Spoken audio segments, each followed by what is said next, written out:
Welcome to Talking Heads on USA Global TV, starring the one and only wonderful Dr. Jacalyn. It's a prestigious place where world-class influencers and experts meet, and where you'll find the most trusted advisors and coaches for all things in life and business. Visit usaglobaltv.com to sign up for our newsletter, get the value you need, and be first in line to learn about events and giveaways and other valuable content. Connect with us. Email Dr. Jacalyn at usaglobaltv.com to talk about how you can become part of USA Global TV. That's USA Global TV, where the doctor is always in. Hello, everyone, and welcome to USA Global TV, home of Talking Heads. And hello to our friends listening on Business Talk Radio. Hi, Chris Roberts. I am so excited for our show. This is the Business Talk Show. I am Dr. Jacalyn Kerbeck, and we will be celebrating our 1000th episode on Business Talk Radio this week. And I give a lot of that credit to this man, my co-host, friend, and partner, Mr. al.cini, who has been there since the beginning. The very beginning. That was almost a year and a half ago. We're getting yes. Yeah, it was a little rocky in the beginning, but Dr. Jacalyn, working with you has been a real pleasure. Today's episode installment is no exception, and I can't believe you're 1,000 episodes in on Business Talk Radio. That's amazing, and congratulations. Quite an accomplishment. Thank you. I think even they're amazed. So, and this is our 71st episode of the Business Talk Show. So that's pretty cool. That's pretty cool. Yeah, that's 71 hours of airtime. That's amazing. Wow. You know, something I want to share that you really were instrumental in helping me with was when I would do the beginning of the show. In the very beginning, I would talk like a broadcaster is supposed to speak. Yeah, welcome to the program. And you're like, whoa. Why don't you just be yourself? And that was such a great tip, because I was putting on a persona that wasn't me. That's developed really nicely, and it developed very quickly, by the way. It's not like all of a sudden now you're doing it. You actually pretty quickly picked up that your personality, including any hints of a regional accent, including the way you laugh, including the way everything about you is part of who you are. And try to pretend that it's not there. I mean, that people spot that. And, to your credit, really, I have a little bit of experience in broadcasting, more behind the camera. So I know a little bit about that, but you really picked it up quickly. And I think you've really elevated it to an art form, Doc. Oh, well, thank you. That's so sweet. But I have learned quite a bit from you, and I will always be very grateful to you. Well, thank you. I appreciate the kind words. Let's start off our show with you sharing what you're doing at BCAT. We've got a guest coming. The guest isn't here, but I want to hear about you right now. Well, thank you. And, I'm highlighted. Oh, my God, Lee. That's too tight, too much of a close-up. Back up, Al. The Brand and Culture Alignment Toolkit is about tapping into something that actually is the subject we're going to be discussing today. And I know our guest, Suzanne Taylor King, has delayed for some reason and may be joining us at any time, and we'll just loop her into the conversation when she arrives. But I want to start by saying that in a lot of organizations, the marketing operation and the HR operation are considered, in most organizations, they're two different departments. What we've learned in our experience with brand and culture alignment is that the reason why people buy from you and the reason why people want to join you, why they want to work for you, why they want to be a part of you, they're really the same reason, and that's to become a better version of themselves. That better version of self is a tremendous intrinsic driver, not just for customers to want to buy from you, but also for employees to want to stay with you and continue to be a part of what you're offering, and also for people outside to get in line and jump in when you have a job available. And there are some companies, even during the Great Resignation, that still can't process resumes because they don't have enough openings, because there's so many people who want to go work for them rather than the competition. And your company could be one of those companies. All you have to do is tap into the power of the purpose of your organization and communicate that as part of your brand. That gets people excited. That motivates them. That solves the problem of the Great Resignation. And, the segue into what we were going to talk about, Doc, and even if our guest doesn't show, you're a coach.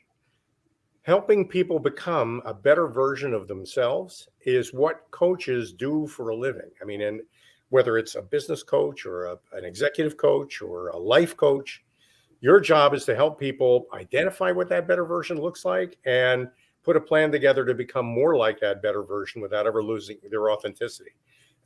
Does that sound like a good way to describe what you do for a living, Doc, when you're not hosting a wonderful USA Global TV television program? Yes, thank you. In terms of my coaching role, it does. And, Al, I think of you as a coach also because you've really helped me see another version of myself. I've worked with a number of coaches on my journey, and it's interesting because every person obviously has their own approach to coaching. And some of the things that I've experienced when I've hired people is you get into a session and they are giving their opinion the whole time. And Hmm. so you're hearing what's happening with you, and then they're telling you, well, you shouldn't be doing this, you should be doing that, et cetera, et cetera. And that just turns me off right away. So I don't ever want to do that to any of my clients. If I'm going to share something personal, I'll say, would you mind if I shared a personal experience that I think you might be able to relate to based on what you're going through, and getting that permission to do that. Well, your listening mentor program is a really good example of teaching coaches how to actually coach and not dictate. That whole idea that you have to become more passively involved in the relationship with your client rather than actively involved, that you've got to really understand where they're coming from and not just say the things that you want to hear yourself say, but say the things that they need said. Tuning into another human being, I think, is one of the payoffs for what you offer in that program. Thank you, Al. And for anyone who's not aware, we have a program called The Power of Listening. And I think many of us, and including me, there's been times when I realized that I wasn't listening authentically, but we can't be authentic or elevated listeners 24/7 because we actually have things that we have to do that require our attention as well. So, Uh, one of the things I just wanted to mention in terms of coaching is when you are a coach, at least for me, the way that I coach people is I don't interrupt them. And I have one client who takes the entire time to talk and is actually I don't really even get a word in edgewise because that's what this person needs. They need to be able to be heard in their life. They don't have an opportunity. They don't feel like they're heard at home or at work. So they come to the coaching session with a lot of things that are built up inside of them. So what I'll do in that case is I give them an action plan that they can take before the next session. And then they come back and they'll talk about how that worked out for them. I think that's a gift, and that's I've taken the program, and I've learned a lot from it, and I found it to be a really valuable experience. The funny thing is, too, I didn't expect it to be. I don't know why. I think most people think that they're already pretty good listeners. Go figure. And I'm a little on the old side. I don't want to say elderly. Actually, I was recently corrected. Somebody pointed out that up until about the age of 75, you're pre-old.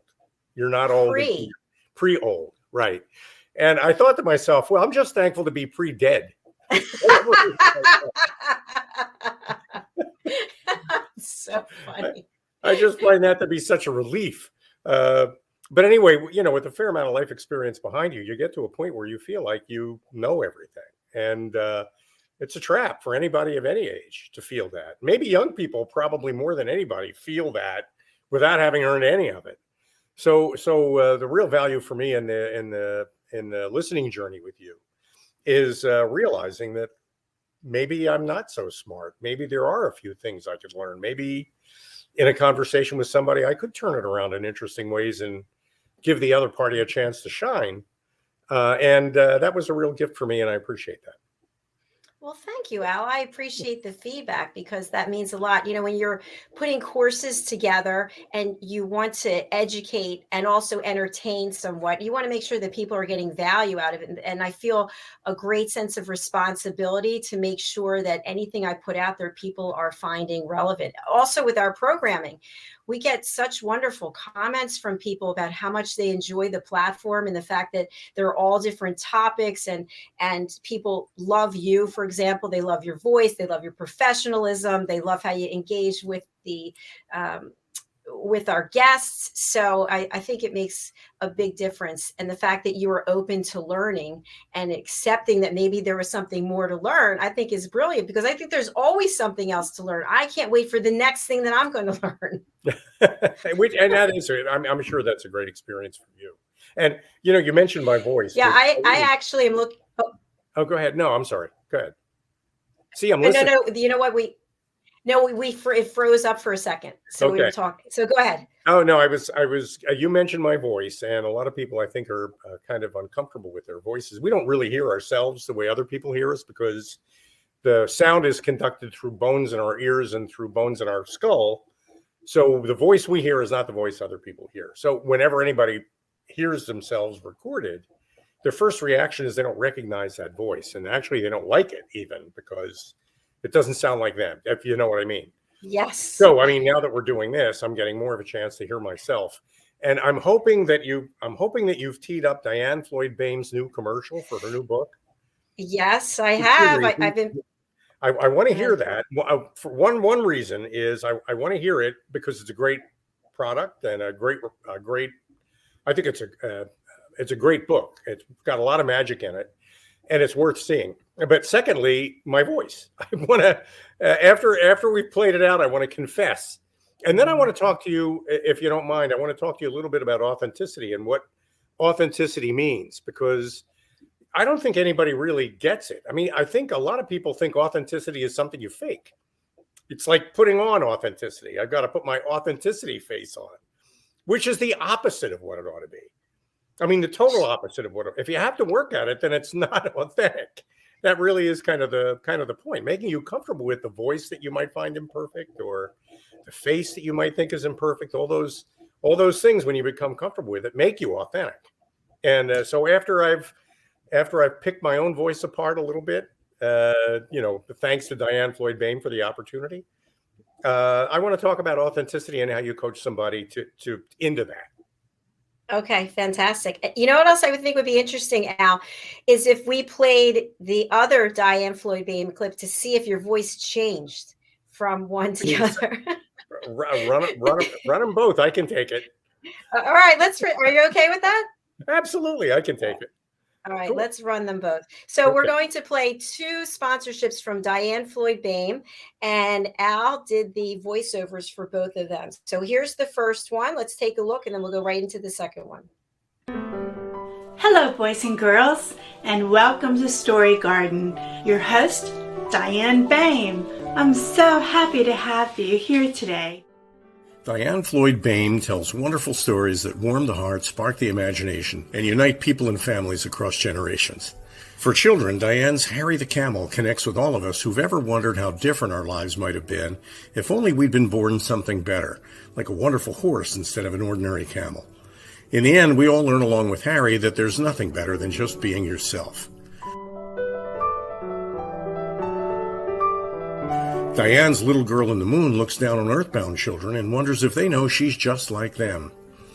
A story of love, home, and the bond between mother and daughter, its powerful theme that we're each of us different yet all of us the same plants a seed in children that promises to blossom within a loving and trusting grown-up.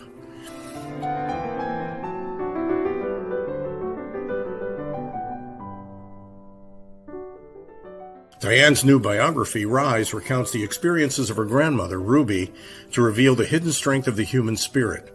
Ruby's story inspires all of us to become the best versions of ourselves.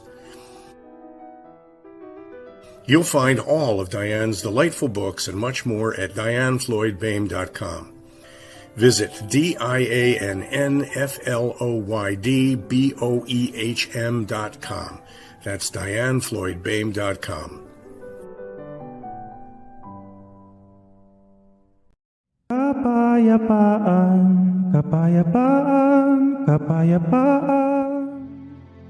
Diane Floyd Boehm's A Song of Peace tells the story of a young lad named Tommy whose fervent wish for peace on earth touches the hearts of his friends and family spreads to his community, and eventually unites the whole world around making his dream of peace a reality for everyone.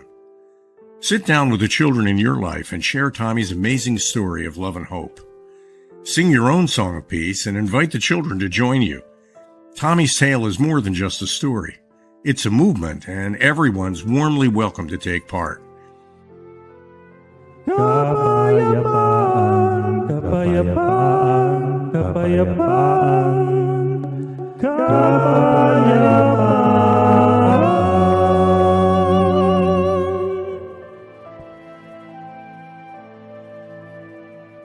You'll find a song of peace, along with many other wonderful learning and enriching opportunities for children of all ages, at dianefloydbame.com.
As we know, is the warm and wonderful story of a building that's being blown up and people being murdered, well, billions of dollars in something called bearer bonds, which I've never had one of, but they end up in a flurry of snow all over the building after the big explosion scene at the end.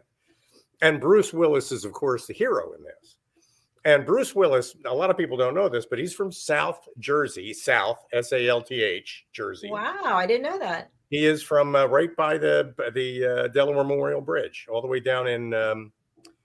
Give me a minute. But if you go down in New Jersey and don't cross the bridge, but rattle around down there, that's where Bruce Willis is from, and you could hear it in his accent, especially in that film.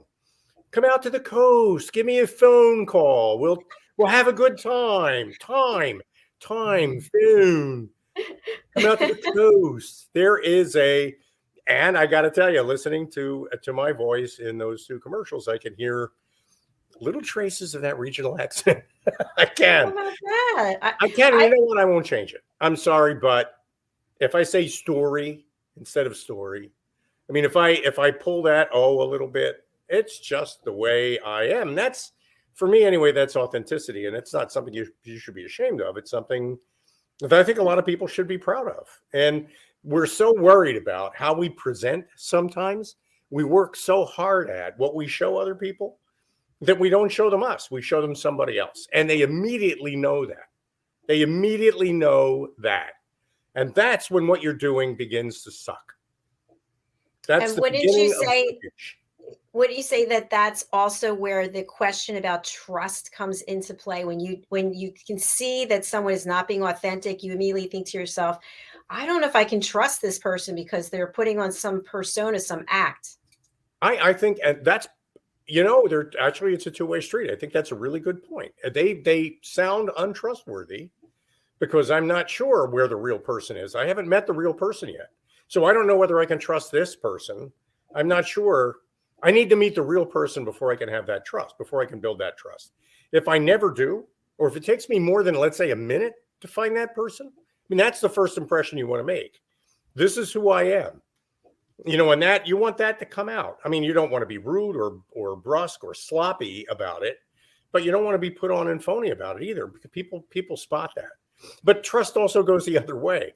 If you don't trust yourself, then you're always going to be pretending to be somebody else. You've got to have a certain amount of faith in who you are, and a certain amount of faith that other people, not everybody is going to accept that the way you'd like them to, but more often than not, they will, because that's who you are. And, I think that's the real challenge of a coach, not to work with a client to make them a carbon copy of the coach, but to work with the client to make them comfortable enough in their own skin to evolve as that better version of themselves that they're really capable of being. And I know that's how you approach the work you do. Do you enjoy coaching? I mean, is that a fun experience for you? I think fun is an interesting word. So to be very authentic, when I first started coaching, which I think was in 2019, I was doing it part-time while I was doing my job. Mm-hmm. I would get so personally involved, so emotionally attached to whatever the person was saying, that Mm-hmm. I would find myself completely exhausted by the end of the session. So if someone was sharing, let's say they have a problem with their weight and they struggle with their weight their whole life, and now they have all these health issues and they were told they might not live that long. And I would just find myself like fighting back the tears. And eventually I said to myself, if you can't get yourself together, you can't be a coach, because this person is not looking for sympathy. They're looking for a way to have a better life, to feel better about themselves. So I would say when I first started, I didn't enjoy it that much, because I felt like I would take the pain in. Mm. And so now, where I can recognize the pain, I keep it out of the sessions, and I try to distance myself so that I can be effective to help the person. So there does come a point in a coach's relationship with a client where an emotional attachment could be counterproductive. Definitely. Not just for the client, but for the coach. Yes. Do you remember the show The Sopranos? Oh, sure. And Tony went to the therapist, I forget her name, and she had to see a therapist. Melfi, I think, but I know you mean. Yes, and so Dr. she Melfi. had to go with a therapist herself, because Uh-huh. she was taking in all of Tony's situation. So I think it's quite common that you can hear the therapists have to go to other therapists. One thing I wanted to share was, at one point last year, I think I had 6 coaches, and business coach, a coach for all different things. Right. And one of the people was actually always making judgments about things. And I was able to separate myself. And I finally said to the person, I'm hiring you as a coach. I'm not hiring you as judge and jury. That's not your role. And I think that people get caught up, and they think that they go into a role that's not what their role is. It's not what they've been trained to do.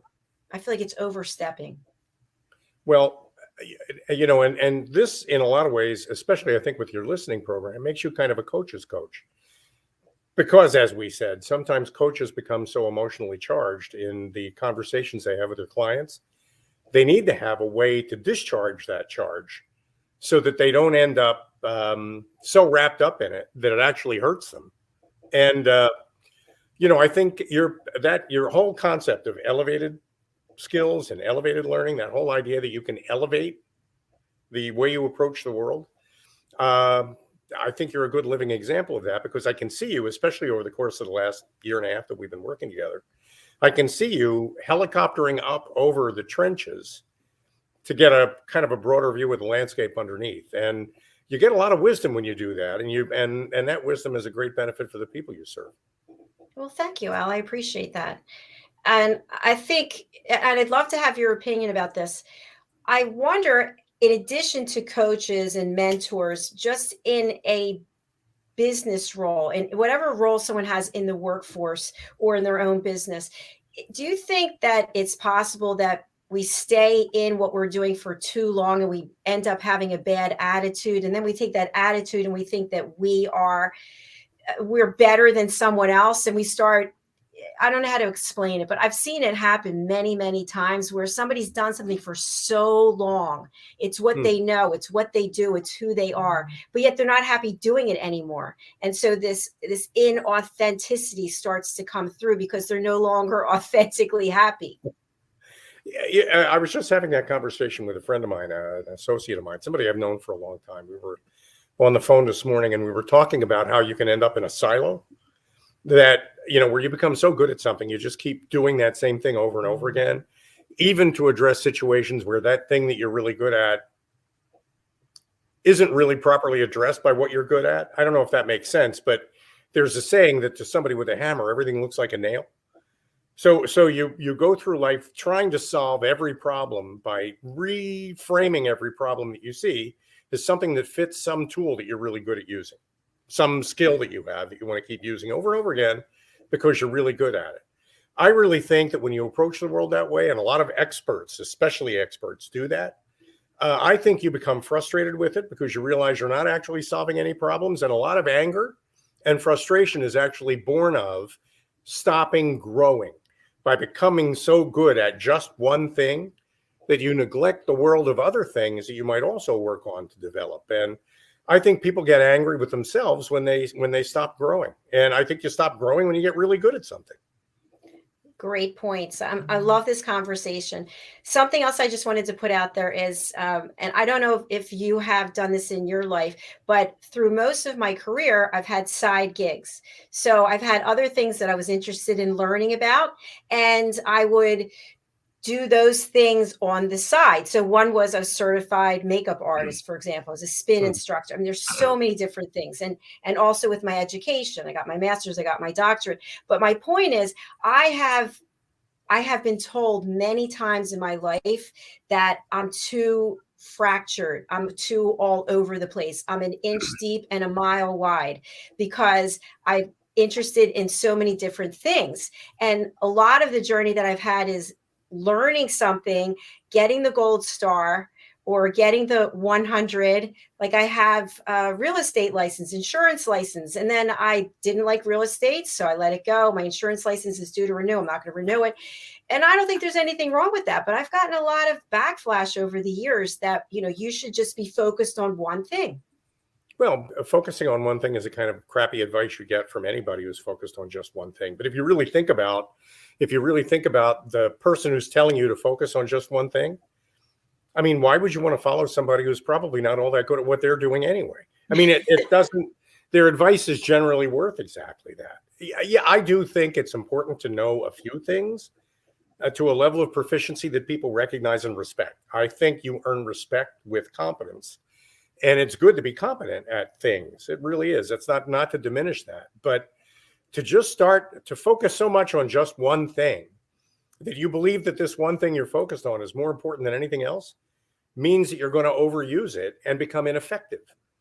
So a highly focused person who just knows one thing, don't get me wrong, if I'm having a heart transplant, I don't want the heart to be transplanted by somebody who isn't a surgeon. I don't want to get a do-it-yourself kit in the mail. Now, generally speaking, and that whole idea that I'm a heart transplant surgeon because I spent last night at the Holiday Inn, that creeps me out a little bit. Though you definitely do need competency in certain roles. But, when you sit down with that heart surgeon at the end of it and you talk about the way you have to live the rest of your life based on the fact that you just had this surgery, your ability to connect with that surgeon is not going to be based on the fact that he's a terrific or she is a terrific heart surgeon. It's going to be based on the fact that they've lived a life outside of heart surgery. They understand what you're going through. They can empathize with what you're feeling. They know what you're afraid of, even if you don't. And, that means that really everybody's a coach. And you can only be a coach if you've got a broad breadth. You talk about 5 miles wide and an inch deep. I don't believe that. I think 5 miles wide is true, but it's not an inch. It's way deeper than that. You've lived a life. You've done you've had difficulties. You've had adversity. You've had to come back from things. I mean, what better example is there of a human life than a living one? And that you bring all that to I think as a coach, you don't leave any of that at home. You bring all that to work. And that's what makes working with you so much, so enriching, so helpful. Well, thank you, Al. I appreciate that. And you certainly are very well versed, learned in many topics and many subjects. And you actually helped me create this broadcast studio. I mean, you gave me a lot of uh, the insights about the television world, the ins and outs about what really goes on, things that I had no idea. And That's so, great. with what you do with your company, and then also the fact that you are a TV show host and RVN television, you have this whole other side of you. I mean, you created that beautiful work for Diane. You do the voiceover for USA Global TV. So you also are very multi-talented. And if Well, you just focused on one thing, the world will be deprived of all these other things that you do so well. and and they're all fun, really. I mean, mixing up your week so that you get to do a little bit of all of it, it's just a lot of fun. And talking a little bit about brand and culture alignment. That's a group experience. The purpose, the goal of brand and culture alignment is to connect people in a group or on a team with the purpose that the team or group serves. And that's a facilitated process. It's not directed. And that is, I don't know. I don't know if I'm explaining this correctly. It's a learning experience. There is actually there are two books. When I'm not watching Die Hard, every now and then I'm reading a book on something, and one book in particular. The other is simple, and I'll talk about that later. But there is a book called The Fifth Discipline that was written by an MIT professor called Peter Senge, and it's a very worthwhile read. And one of the points he makes is that the ultimate goal of any organization is to become what he refers to as a learning organization. That is an organization collectively that grows through the experience of each of its individual members as they share those experiences with each other. It's the opposite of a siloed organization where everybody's just doing their jobs and not thinking about anything else. And you think about really successful companies like Apple Computer and Google and companies that we respect and admire and maybe even fear a little bit sometimes. Those companies are learning organizations because they encourage the organization to evolve as though it were a single organism. And that evolution is driven by the hopes and dreams of the individuals who contribute to their mission every day. I don't know whether I communicated that clearly. Yes. But there's an elevated level above competence. And, we talked about competence and why that's important, but there's another step. Sometimes we stop at competent. Sometimes we stop at the thing that we're really good at and fail to reach for that next higher level, which is where all the magic is. And that brings me to my second book, by the way, which is the Tao Te Ching, which everybody's heard of. And I haven't read all of it, but my favorite chapter in that book so far is chapter 38. One of the quotes from the Tao, chapter 38, is the good person, the master, does nothing, yet nothing goes undone. I love that whole idea that you can step back from intervening and allow the people around you to accomplish something, just supporting them along the way, even if sometimes that means you've got to subjugate your ego a little, meaning you're not going to get credit. Somebody else is going to get credit. That's important. Everybody else is going to get the credit, not you. That's number one. And number two, you've got to be patient enough to allow that to unfold like a flower. You can't rush it. Yeah, but when it does, it's a beautiful thing. Even if you don't exactly get the credit for it, something wonderful happened and you contributed to it by leaving it alone, by guiding it rather than directing it. And, to me anyway, that's the holy grail of coaching. I love that reference. I haven't read that book, so thank you for sharing that. But something I want to say, chapter 38 is that this big. It's exactly my kind of book. That's what I need to. Small book. The chapters are like little. The whole book you can knock out in one session on the toilet, for crying out loud. I like big font. That's terrific. Big font, one page, whole chapter, all done. And a lot of people think if you're going to impart wisdom, it takes thousands of pages to do that, and that's just not true at all. Some of the wisest things that were ever said were said in 30 words. And for me, anyway, the master does nothing, yet nothing goes undone. The good person. It's talking about good people. Master is probably a bad translation. It's written originally in Chinese. I'd like to tell you, I read it in Chinese. I did not. I read the translation, but there are different translations, and the more accurate translation is the good person does nothing, yet nothing goes undone. And it's a very, very subtle definition of what a high quality human being is. So, Al, do you think that is a parallel to living a heart-centric life, heart-centric as opposed to egocentric? Because when it's about the ego, it's constantly taking credit for everything. I did this, I did that. And heart-centric, it's letting someone else take credit for it. And realizing that you may never, in fact, get the party may never be in your honor. But it doesn't matter as long as you're invited to it and it's a great party. Yes. You know, I mean, if you realize that if we're celebrating something and you played a role in that, and really honestly, I talk every now and then about how I was a project manager at NBC, and I'm proud of the work I did. And I have an ego. There's some things I think I do really well, and one of the things I think I do really well is letting other people take the credit. And when I do that, they light up, and when they light up, they get things done.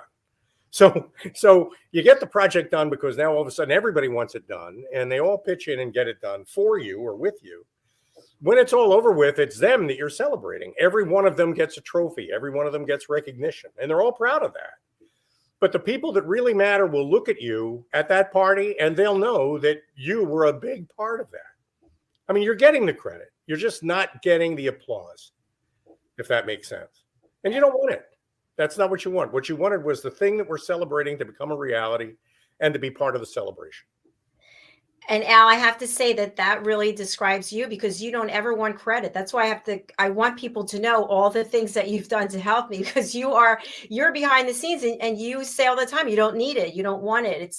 But at the same time, just in this situation, I want to make sure that you're acknowledged because you have so much wisdom and you have so much talent and you offer it willingly without getting the recognition.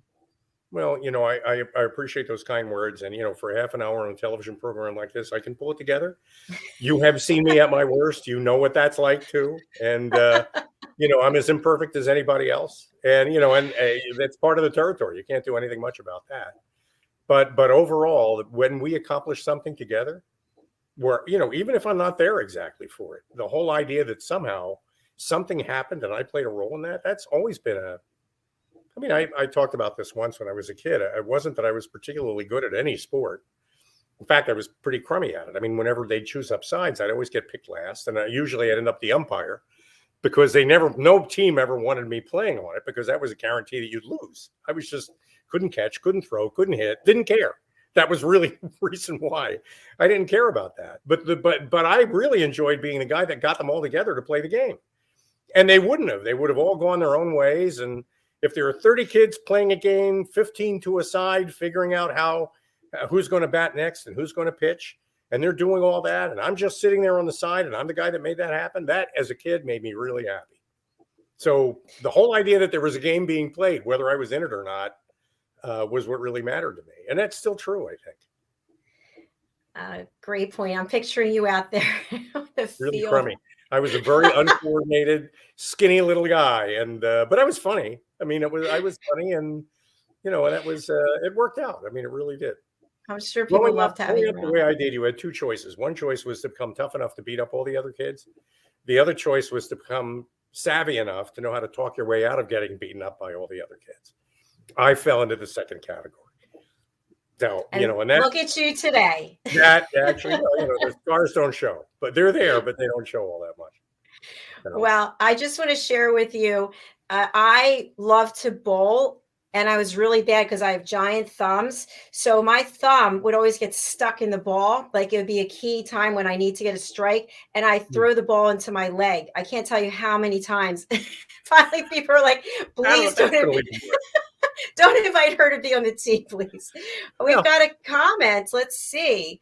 From Robert J. Moore. Great to see you both. Merry Christmas and Happy New Year. Hello to you. Robert, thank you very much and have a great Christmas and Happy New Year to you as well. Great. And by the way, Robert, the new book, Adversity to Awesome, which you're featured in a chapter, is going to be coming out soon. I'll be back in touch with you about that. So can you talk a little bit about that book or is it still kind of a state secret? It's a little bit of a state secret. The cover's finished and Right. it's going through the editing process, but it's my second book, and it's basically about people who have overcome incredible adversity and now they're doing really awesome things in the world. And Robert J. Moore is one of those people. And each person in the book has a chapter dedicated to themselves. And it's about lifting other people up and letting people realize that whatever your journey is, wherever you've been, excuse me, that's not the end for you, that there's more if you were interested in that. And we've got another comments. He's being featured in Forbes. Yes. Congratulations. That was the big secret, I guess. I think it was on Facebook. We were supposed to guess, and I didn't come back to see what the answer was. I'm sorry. So congratulations. When can we see you in Forbes, Robert? If you can let us know that. That is great news. Great news. Let's see. Yes. Okay. We need it. When can we see you in Forbes? Let us know. Okay.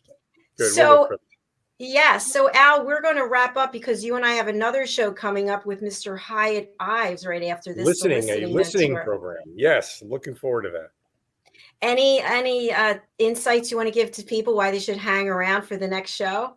Yeah, what I'm hoping is that we'll be able to reschedule our guest who wasn't able to make it today, Suzanne Taylor King. She has a series on LinkedIn, and people should go there. If you can look for Suzanne Taylor King on LinkedIn, she's got a series on how to make New Year's resolutions. And we have a little bit of time between now and the end of the year. Maybe we can get her to come back and share some of that, because I think an awful lot of people make New Year's resolutions and maybe have a little bit of difficulty keeping them. And it'd be nice to hear her insight on that. Yeah, absolutely. I'm putting her name here in the chat. Okay, Robert did comment. Where did it just go? Okay, he's going to post it once Forbes has completed it. Okay, well, congratulations. Future show. Congratulations, Robert. That's great news. That's wonderful. Good. Okay, and so what I'm suggesting as we wrap up is that I think, Al, you can give your opinion, please. I think a wonderful New Year's resolution is that you invest in yourself and you learn how to listen, and taking the Power of Listening course. I am doing a little self-promotion, which I don't do that much, but the Power of Listening. Al is an elevated listener. He's graduated from the program. And I think the more we learn to listen without judging, without providing solutions, without cutting people off, the more peace there's going to be in this world. And I can tell you from experience, it's a very, very small investment and a very big return. So good luck with that program, Doc. Thank you. Our next online seminar is January 5th. We're doing parts 1 and 2. So you can go over to, where are you going? To Eventbrite. There it is. Eventbrite. It was right on the top of my mind. Okay, Eventbrite. Good. Just look for the Power of Listening. Al, I'm going to spotlight you again and put up your contact information. But for people who are listening, and Chris Roberts says hello, by the way, what's the best way for people to get in touch with you? The best way to get a hold of me is through my email address, which is al.cini, al.cini @getbcat.com. Or we have an 800 number, 855-999-BCAT, which is 2228. And we'd love to talk about how this year and maybe going into next year, we can help your group or team or department. Could be as few as 2 people, could be as many as 50 or more. How we can create a meaningful team building experience by building your team around your purpose. Better than bowling, better than paintball. All those things are fun, and I'm not knocking that, but it's, instead of an event, it's the beginning of a program that really rallies people around your purpose in a meaningful and sustainable way. The result of which is you become a more successful learning organization. And the people that work for you become more invested in their work and love what they do. So thanks for the opportunity to say that, Doc. Appreciate it. Thank you. All right, everyone. Al and I are going to close up the program for now. And if you stay here, wherever you're watching on any of the 11 channels, you can see our next show coming up in 15 minutes, The Listening Mentor. So that's all we have for today. We look forward to seeing you next week. And we will be broadcasting our shows throughout the rest of the year. I am not taking any time off. So Al, how about you? Well, where else would I go?